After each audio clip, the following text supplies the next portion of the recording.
এরপরে প্রশ্ন হলো, মাসিকের সময় সহবাস করে ফেললে কিভাবে কাফারা আদায় করব? উত্তর হলো যে মাসিকের সময় সহবাস করা হারাম। আল্লাহ তাআলা বলেছেন, ফাতাযুরুন নিসা ফিল মাহিদ, তোমরা মাসিক চলাকালীন সময় স্ত্রীদের থেকে দূরে থাকো, অর্থাৎ সহবাস করবে না। যদি কেউ করে ফেলেন তাহলে তিনি গুনাহে লিপ্ত হয়েছেন। তার কাজ হলো গুনাহ যেহেতু হয়েছে, আল্লাহর অবাধ্যতা যেহেতু হয়েছে, আল্লাহর কাছে কামনাবাক্যে ক্ষমা চেয়ে তওবা ইস্তেগফার করা এবং ভবিষ্যতে আর এরকম করবেন না সে মর্মে সংকল্প করা। পাশাপাশি তার সামান্য কিছু সাদাকা করে দেওয়ার কথা হাদিসে রয়েছে। অতএব এটার ক্ষতিপূরণ স্বরূপ কিছু সাদাকা করে দিবেন, কিছু দান করে দিবেন। অনেক উলামা ইকরাম, বিশেষ করে আরব উলামা ইকরাম 1 দিনার বা অর্ধ দিনার দান করাটাকে ক্ষেত্রে মুস্তাহাব বলেন।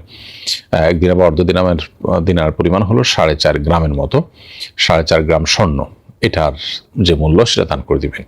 আর অন্যান্য উলামা ইকরাম, সালাফি উলামা ইকরাম বা আরব উলামা ইকরাম ছাড়া অন্যান্য উলামা ইকরাম অবশ্য 1 গ্রামের কোনো শর্ত দেন না, বরং যে কোনো এনি অ্যামাউন্ট দান করে দিবেন যার যার তৌফিক অনুযায়ী গরিব দুঃখীকে, এবং নিজে ইস্তেগফার করবেন, তওবা করবেন, আর ভবিষ্যতে যেন এরকম গুনাহ না হয় সেজন্য সংকল্প করবেন। ইনশাআল্লাহ এর মাধ্যমে দায় মুক্ত হয়ে যাবেন। তারপরে প্রশ্ন হলো, আমি প্রবাসে থাকি, আমার নিকটাত্মীয় মারা গিয়েছেন, আমি কি মোবাইলের ভিডিও কলে জানাজার নামাজে অংশগ্রহণ করতে পারবো? উত্তর হলো যে আপনি এভাবে জানাজার নামাজে অংশগ্রহণ করতে পারবেন না। জানাজার নামাজে অংশগ্রহণ করতে হলে সরাসরি উপস্থিত থাকতে হবে। ভিডিও কলের মাধ্যমে, অডিও কলের মাধ্যমে বা কোনোভাবে আপনি দূর থেকে জানাজার নামাজে শরীক হওয়ার কোনো সুযোগ নেই। আর এভাবে জানাজার নামাজে অংশগ্রহণ করার কোনো মানেও হয় না, প্রয়োজনও নেই। জানাজার নামাজ মূলত দোয়া, অতএব দোয়াটা তো আপনি দূর থেকে করতে পারছেন, সেটা আপনি করবেন। মনের কোনো বিশেষ শখ পূরণের জন্য আপনি যদি ভিডিও কলে দেখেন অথবা ভিডিওতে পরবর্তী দেখেন, সেটা ভিন্ন বিষয়, আপনার আবেগ পূরণ হবে।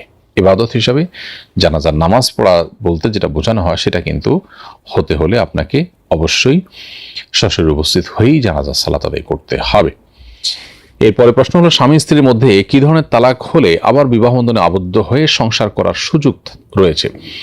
উত্তর হলো, স্বামী স্ত্রীর মধ্যে যদি তালাকে মোগাল্লাজা না হয়, 3 তালাক পতিত না হয় বা তালাকে বায়েন না হয়, তাহলে সেক্ষেত্রে 1 তালাক দিয়ে থাকলে 3 মাসের মধ্যে প্রত্যাহার করার মধ্য দিয়ে স্বামী স্ত্রী পুনরায় সংসার করতে পারে। অথবা যদি 1 তালাক বা 2 তালাক হয়ে যদি মেয়াদ শেষ হয়ে যায় বা ইদ্যতের সময়টা পার হয়ে যায়, কিংবা তালাক বায়েন হয়, তাহলে সেক্ষেত্রে অবশ্যই আবার স্বামী স্ত্রী চাইলে যে কোনো সময় নতুন করে বিয়ের মাধ্যমে নিজেরা একসাথে থাকতে পারে না। যদি তালাক 3টা পতিত হয়ে যায়, তাহলে সেক্ষেত্রে আর আসলে স্বামী স্ত্রী পরস্পরের সাথে বিবাহ বন্ধনের মাধ্যমেও আর নতুন করে আবদ্ধ হওয়ার সুযোগ থাকে না। এরপরে প্রশ্ন হলো, ফরজ গোসলের সময় যদি নাকে পানি দিতে মনে না থাকে এবং পরে মনে পড়ে, তখন করণীয় কি?